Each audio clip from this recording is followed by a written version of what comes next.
지난 편에서 내란죄 관련하여 불소추 특권 설명드렸는데요.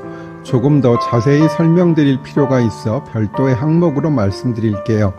대통령의 불소추 특권은 대통령은 재직 중에는 내란, 외환의 죄를 제외하고는 형사상의 소추를 받지 아니한다는 것입니다. 그렇기 때문에 지금 윤 대통령은 내란죄로 수사를 받고 있는 것이고요. 물론 내란죄가 될지 안 될지는 저도 확답을 드리기가 어렵습니다. 하여튼 대통령은 형사상 소추를 받지 않는데요. 이 소추의 개념이 기소만을 뜻하는 것인지 재판의 진행도 포함하는 것인지를 찾아보기 위해서 정말 두꺼운 1800페이지의 헌법책을 일부러 샀는데도 정확한 내용이 없네요. 다음 쇼츠에서 더 설명드릴게요. 전의 쇼츠에서 언급드린 것처럼 대통령은 불소추 특권이 있는데 거기에서의 소추가 기소만을 의미하는 것인지 그 후의 재판의 진행까지도 의미하는 것인지 문헌에도 잘 설명되어 있지 않고 의견도 분분합니다. 이것은 민주당 이재명 대표와 직접적으로 관계가 있는 부분이기도 해요. 사실 이 부분은 현실과 거리가 먼 학술적 논의일 뿐이었는데 여러 건 형사재판을 받고 있는 이재명 대표가 대통령 선거에서 당선이 된다면 이 규정의 의미에 대해서 검토를 해보지 않을 수가 없는 것이에요. 만약 대통령의 불소추 특권이 기소가 되지 않는 것만을 의미한다면 대통령이 되고 나서도 재판이 계속 진행될 것이고요. 기소뿐만 아니라 재판의 진행까지 포함된다고 본다면 재판의 진행이 중단되어야 하겠지요.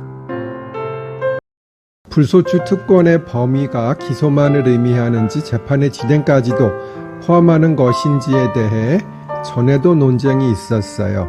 2017년에 자유한국당의 홍준표 후보, 현 대구시장에 대해서도 같은 논란이 있긴 했어요. 홍 후보는 당시 정치자금법 위반으로 1심에서는 유죄를, 2심에서는 무죄를 선고받았는데요. 대법원이 상고심 판결을 기다리면서 대통령 선거에 돌입했어요. 다른 후보들은 홍 후보가 대통령에 당선되더라도 법원의 재판을 받아야 한다고 주장했었어요. 당시 홍 후보는 기소뿐 아니라 재판도 진행할 수 없다고 주장했고요. 그러나 홍 후보는 낙선하고 대법원에서도 무죄 판결을 받으면서 이 논쟁 자체가 의미가 없어지긴 했지요. 한동훈 전 대표는 소추를 기소로만 보아야 한다고 주장했고요. 따라서 이미 진행 중인 형사재판은 형사 피고인이 대통령이 된다고 해서 중단되지 않는다고 주장했습니다.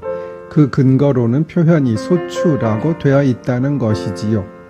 즉 탄핵에 관한 헌법 조문에는 탄핵 소추를 의결하는 단계와 탄핵을 심판 결정하는 단계를 구분하고 있어서 소추라는 것은 기소를 의미한다는 것이지요.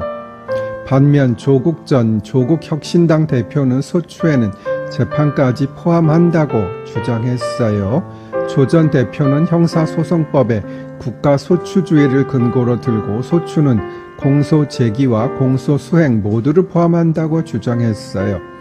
따라서 재임 중 대통령에 의한 공소수행 과정인 재판 역시 진행될 수 없다는 것이지요.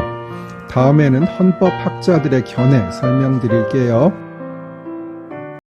불소추 특권의 소추가 기소만을 의미하는 것인지 재판 진행까지도 의미하는 것인지 설명드리고 있었어요. 제가 이것을 확인하기 위해서 정말 두꺼운 헌법 교과서를 샀는데 거기도 내용이 없네요. 사실은 변호사들이 공부할 때의 책을 보관하긴 하는데 헌법은 거의 찾아볼 일이 없기 때문에 저는 헌법책을 버렸고요. 같이 일하는 변호사들도 헌법책은 전혀 가지고 있지 않더라고요.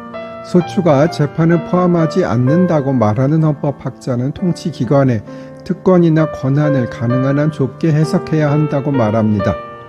평등권에 기초한 우리나라의 헌법적 가치를 고려할 때 대통령 특권에 관한 조항은 보수적으로 문맥 그대로 해석하고 적용해야 한다는 의미입니다. 다음 쇼츠에서 반대 의견 설명드릴게요.